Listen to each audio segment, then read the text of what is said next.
Hello everyone. आज इस video में हम कुछ रेफरेंसेस लेके मोबाइल से ऐसे ही रफ स्केचिंग करेंगे। तो ये वीडियो मैं बिल्कुल रॉ बना रही हूँ, इसमें ज़्यादा एडिटिंग नहीं है, कोई फास्ट फॉरवर्ड नहीं है, रियल टाइम वीडियो बना रही हूँ और थोड़े गैप के बाद बना रही हूँ क्योंकि मुझे अभी 4-5 दिन से मैं उतनी प्रैक्टिस नहीं कर पा रही थी स्केचिंग या कुछ भी ड्रॉ करने की। पेंसिल मैंने पकड़ी नहीं हाथ में। तो ये सबके साथ होता है, चाहे कोई आर्टिस्ट हो या नॉन आर्टिस्ट हो, कोई हॉबी के लिए बना रहे हैं या फिर कोई आर्टिस्ट भी हैं, तो सबकी लाइफ में एक न एक बार ऐसी सिचुएशन आती है कि हमारी प्रैक्टिस छूट जाती है। तो फिर हमें बिल्कुल भी करने का मन नहीं करता है कभी कभी कि दोबारा से कोई चीज़ को स्टार्ट करने में थोड़ा सा वक्त लगता है। मेरे प्रोपोर्शन भी थोड़े से मुझे लगता है कि सही नहीं आ रहे हैं और मेरी स्पीड भी थोड़ी स्लो हो गई है। तो इसीलिए हमें डेली बेसिस पे स्केचिंग करते रहना चाहिए। जैसे कि आप सभी जानते हैं कि स्केचिंग करना किसी भी आर्टिस्ट के लिए कितना इम्पोर्टेंट होता है। तो जब भी हम लाइन वर्क करते हैं, पहले शुरू में बहुत धीरे धीरे ड्रॉ करते हैं। सब जानते हैं कि स्पीड धीरे धीरे ही आती है जब हम ड्राइंग के सारे बेसिक्स सीख जाते हैं। बेसिक्स फंडामेंटल्स उसके सारे हम स्ट्रेंथ ले आते हैं। उसके बाद में हम धीरे धीरे थोड़ी हमारी स्पीड इंक्रीज़ होती है। जब स्पीड इंक्रीज़ होती है उसके बाद ही हम क्विक स्केचेस, रफ स्केचेस इस तरह बनाते हैं। और नहीं भी हुई है तो हम उसके साथ साथ कर सकते हैं। जैसे कि हम लॉन्ग आवर स्टडी करते हैं, तो लॉन्ग आवर स्टडी में हम बहुत टाइम तक एक रेफरेंस को बहुत टाइम देते हैं, उसको रेक्टिफाई करते हैं, करते हैं एज इट इज़ इक्वल बनाने की कोशिश करते हैं कि हमें हमारा बिल्कुल मैच हो जाए, बिल्कुल सेम बने। तो वो सारी स्टडीज़ एक अलग है, उसको हमें अलग टाइम देना चाहिए। बट उसी के साथ साथ हमें कुछ क्विक स्केचेस भी करने चाहिए ताकि हमें अपनी इम्प्रूवमेंट का अंदाज़ा हो कि हम किस तरह इम्प्रूव कर रहे हैं, हमारी कितनी इम्प्रूवमेंट हुई है, स्केचिंग बन रही है या नहीं बन रही है। तो उससे हमें खुद से अंदाज़ा हो जाता है कि हमारे अंदर इम्प्रूवमेंट आ रही है या नहीं। तो यहाँ पर मुझे बहुत आज ऐसे महसूस हो रहा है कि थोड़े दिन स्केचिंग बंद कर देने से स्केचिंग की जो स्पीड है वो भी स्लो हो गई है, प्रोपोर्शंस भी थोड़े से मिस्टेक्स लग रहे हैं, मुझे बहुत अच्छे नहीं आ रहे हैं। तो आजकल जो फास्ट फॉरवर्ड के वीडियो हैं वो देखने में बहुत अच्छे लगते हैं। मैंने देखा है कि जो टाइम लैप्स वाले वीडियो आते हैं वो मैंने भी कई बार एडिट किए हैं। तो एडिटेड वीडियो लोगों को ज़्यादा पसंद आते हैं। रियल टाइम वीडियो में क्या उनको लगता है कि हमारा टाइम वेस्ट हो रहा है इसको देखने में, जबकि काम रियल टाइम वाले ही आते हैं। आप स्पीड में देखोगे आपको कुछ भी समझ में नहीं आएगा, बट आप जब स्लो प्रोसेस में कोई चीज़ को देखते हो उसको तब साथ में मैच कर पाते हो। कोई फास्ट फॉरवर्ड वीडियो आपको दिखा देगा तो आप उसको मैच भी नहीं कर पाओगे, कभी सीख नहीं पाओगे कुछ भी। तो लॉन्ग फॉर्म में वीडियो को देखना बहुत ज़रूरी होता है, उसी से हम सीख सकते हैं। तो जैसे कि आप सभी जानते हैं कि स्केचिंग कितनी इम्पोर्टेंट होती है हमारे लिए। जितने भी मास्टर आर्टिस्ट थे पहले, वो डेली बेसिस पे कुछ न कुछ स्केचेस करते रहते थे, लाइव स्केचेस करते थे। जितने भी नेचर ड्राइंग और लैंडस्केप्स और सिटीस्केप, इस तरह पोर्ट्रेट वगैरह सब स्केचिंग तो मतलब करते ही रहते हैं ज़्यादातर। तो जो मास्टर आर्टिस्ट होते हैं ना, जो आप देखते हैं कि वो 2-4 ब्रश स्ट्रोक लगाते हैं और उनकी डायरेक्ट ब्रश से पेंटिंग स्टार्ट कर देते हैं। तो इसका मतलब ये नहीं कि वो स्केचेस नहीं बनाते, इसका मतलब ये है कि वो बहुत सारे स्केचेस बना के उन्होंने स्केचिंग को मास्टर कर रखा है। अब वो स्केचिंग उनके दिमाग में चलती है तो वो डायरेक्ट ब्रश से पेंटिंग करते हैं। तो स्केचिंग में हम पेंसिल के साथ कंफर्टेबल होते हैं, पहले हम करते हैं पेंसिल से स्केचिंग। स्केचिंग में टूल्स इतना मैटर नहीं करते हैं कि हम किस चीज़ से स्केचिंग कर रहे हैं, बट मैटर ये करता है कि हम किस लेवल पे हैं अभी। अगर हम बिगिनिंग लेवल पे हैं और हमने अपने लाइंस पे वर्क नहीं किया है, तो प्रोपोर्शंस पे वर्क नहीं किया है, तो हम पेन से बना ही नहीं सकते, क्योंकि हमको बार बार इरेज़र चाहिए होगा, हम बहुत स्लो करेंगे। तो शुरू में हमें पेंसिल से ही स्केचिंग करनी चाहिए, जितनी भी स्लो स्केचिंग हमारी हो हमें पेंसिल से करनी चाहिए। जब हम पेंसिल से कंफर्टेबल हो जाते हैं, फिर हम पेन पे शिफ्ट करते हैं और फिर डायरेक्ट ब्रश पे। तो पहले ज़्यादा से ज़्यादा हमें पेंसिल पे बनाना होता है, जहाँ पर हम शुरू में तो इरेज़र यूज़ कर सकते हैं, बस स्केचिंग होती ही इसलिए है कि हम वहाँ पर फास्टली किसी भी रेफरेंस के फील को कैप्चर करने की कोशिश करते हैं, ना कि उसको एज़ इट इज़ ड्रॉ करते हैं। तो एज़ इट इज़ कहाँ पर होता है, जब वहाँ हम लॉन्ग आवर्स स्टडी करते हैं और उसको बहुत टाइम देते हैं, 1 दिन 2 दिन 3 दिन उसको रेक्टिफाई करते हैं, उसके इनिशियल स्टेज पे बहुत वर्क करते हैं, तो हम इरेज़र का यूज़ करते हैं। अदरवाइज़ हम जब भी स्केचिंग करते हैं, पेन स्केचिंग करते हैं, पेंसिल स्केचिंग करते हैं या फिर कोई सी भी स्केचिंग करें, तो हम इरेज़र जैसे टूल्स का यूज़ नहीं करते हैं। कि हम जो भी बना रहे हैं, जैसा भी बन रहा है हमारा, वो ठीक है, अब हम अपने दिमाग में रखेंगे और नेक्स्ट स्टेज पे उसको ठीक करेंगे। तो इसी तरह हमारी स्केचिंग भी इम्प्रूव होते जाती है। तो स्केचिंग करना एक ज़रूरी पार्ट है, जो भी हम स्केच करते हैं वो हमारी पेंटिंग्स में झलकता है। हर आर्टिस्ट चाहता है कि वो एक बहुत अच्छी पेंटिंग क्रिएट करे।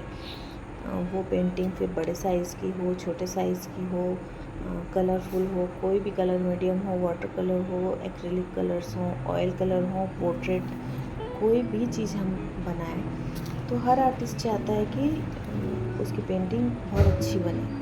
तो उसके लिए हमें डेली बेसिस पे स्केचिंग करना बहुत ज़्यादा ज़रूरी है, और स्केचिंग को अच्छे से बना पाने के लिए हमारा लाइन की क्वालिटी में इम्प्रूवमेंट आना ज़रूरी है, जिसके लिए हमें बहुत सारी एक्सरसाइजेस करनी होती हैं डेली बेसिस पे।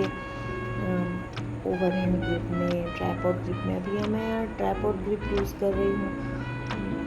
जो मैं स्केच कर रही हूँ वो मेरे अभी फ्रेम में नहीं आ रहा है, मैंने उतना ध्यान नहीं दिया कि इसमें दिखाई नहीं दे रहा होगा, बट थोड़ा थोड़ा दिखाई दे रहा है। तो मैं कहाँ पर थी, मैं बोल रही थी कि स्केचिंग करना हमारे लिए डेली बेसिस बहुत ज़रूरी है, कि चाहे हम कोई सा भी कलर मीडियम यूज़ करें। जब भी हम आउटडोर पेंटिंग करने के लिए जाते हैं ना, तो वहाँ पर एक तो टाइम लिमिट होता है कि हम कहीं पे बाहर इतनी देर तक बैठ नहीं पाते हैं, फिर वेदर चेंज होते रहते हैं, कभी बारिश का मौसम, कभी धूप, कभी कुछ। तो हमारी स्केचिंग का फास्ट होना बहुत ज़्यादा ज़रूरी है।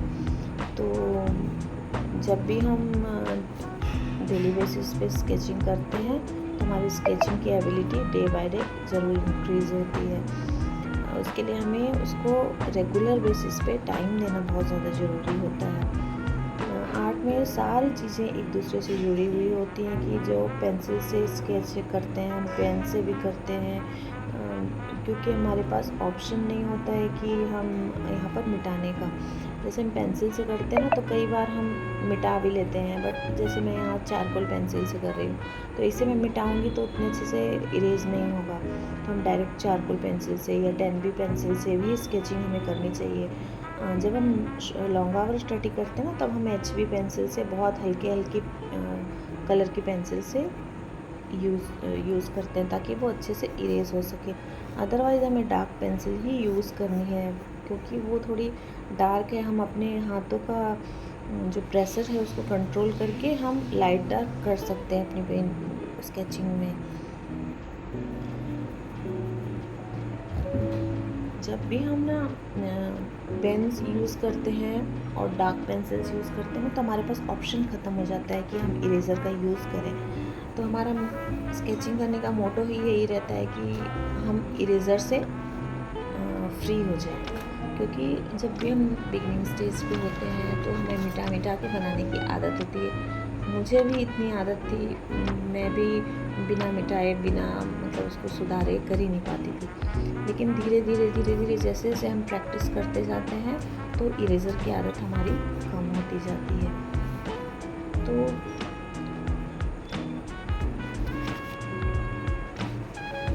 मैं जैसे यहाँ पर रेफरेंस यूज़ कर रही हूँ, तो अगर हम बिगनिंग में हैं, एकदम शुरू स्टेज से स्केचिंग कर रहे हैं, तो क्विक स्केचिंग में हमें स्टिल लाइफ लेना होता है, क्योंकि स्टिल लाइफ थोड़ी सी इजी होती है ह्यूमन फिगर के मुकाबले में। शुरू में हमें ह्यूमन फेस या ह्यूमन फिगर नहीं लेना होता है, हमें सिर्फ स्टिल लाइफ ही करना होता है, वो भी सिंगल ऑब्जेक्ट। फिर धीरे धीरे हम ऑब्जेक्ट को बढ़ाते हैं कि एक ऑब्जेक्ट, 2 ऑब्जेक्ट, 3 ऑब्जेक्ट लेके हम बहुत सारे ऑब्जेक्ट भी फिर उसके कॉम्पेरेटिव मेजरमेंट के थ्रू हम कर सकते हैं कि चीज़ों को एक दूसरे से कंपेयर कर करके हम ड्रॉ कर सकते हैं।